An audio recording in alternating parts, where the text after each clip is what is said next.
You're watching Marketplace Africa. I'm Robin Kerner. Now, in countries like South Africa, consumers are becoming increasingly brand savvy.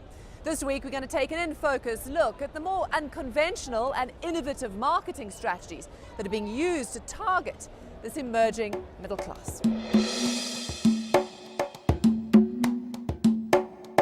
This is a Joko tea.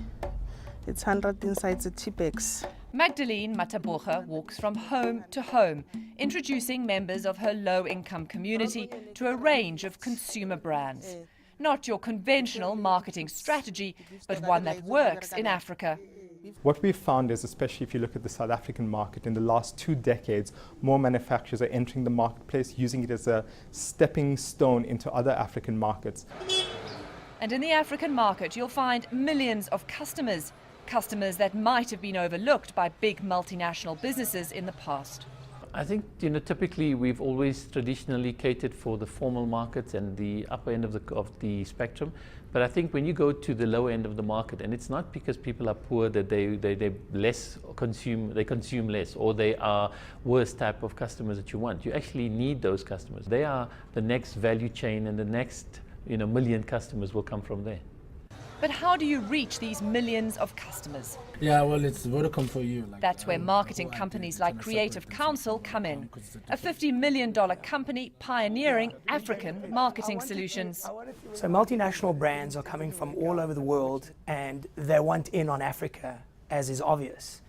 And agencies like ours are helping them engage the consumer in a new inventive way, which is actually a very old traditional way. It's one-on-one conversations. Also known as word of mouth. So they'll use something that a friend has recommended, or a sister or a brother or a parent or any relative has recommended. They're quite wary and skeptical to try new things. You need to bear in mind one thing, that their disposable income is very, very, very low. So they can't take chances. They've got to be 100% certain that the purchase that they make they're comfortable with and it will fulfill their needs. And to make sure the products will fulfill their needs, these consumers ask a trusted member of the community, like Magdalene, who's making a living by telling people what to buy. This is my real job because I love it. I love it very much, meeting different people, and then I have to explain to them, this is no soup, you use this no soup and then it make your food delicious, and then I enjoy it. Magdalene is a walking advertisement, helping multinational corporations spread their marketing message to the customers who are hard to reach. In reaching your customers, you need to reach them in different ways.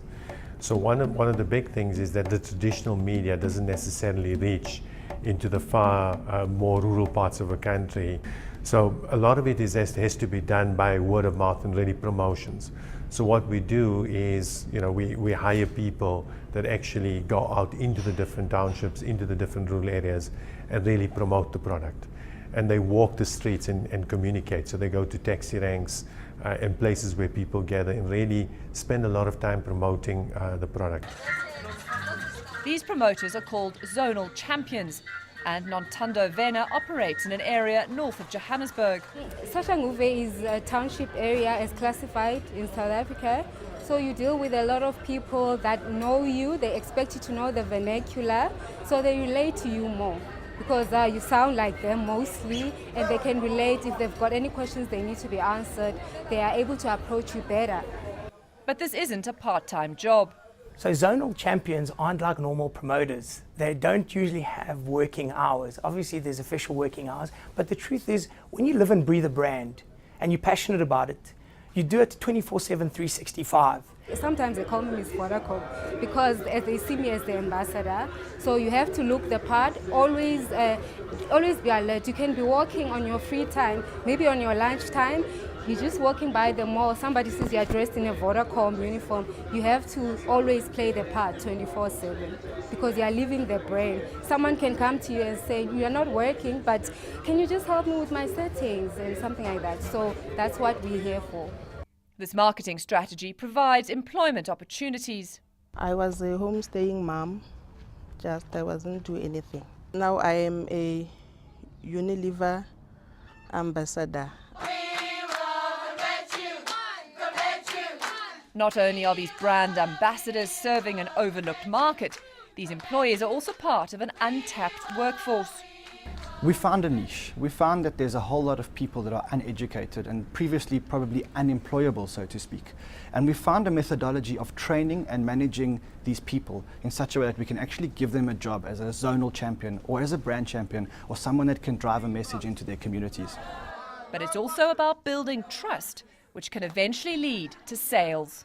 There's a wonderful Zulu idiom. It goes, Izandla ziyagezana, which means one hand washes the other. That is the kind of communal perspective that Africans have, which brands that come from all over the world need to understand.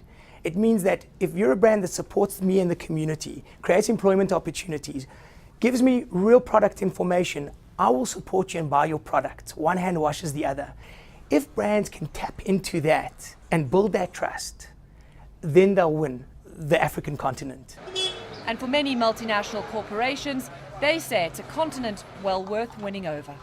Africa is really the last great frontier in terms of an investment opportunity in the global space. Any manufacturer who's not playing in Africa right now is actually preparing to lose in the future. You need to be in Africa and playing in this marketplace if you want to be a strong, healthy, successful company going forward. Coming up next, we meet a man who says there's money to be made if you know what's hip and happening on the streets of South Africa.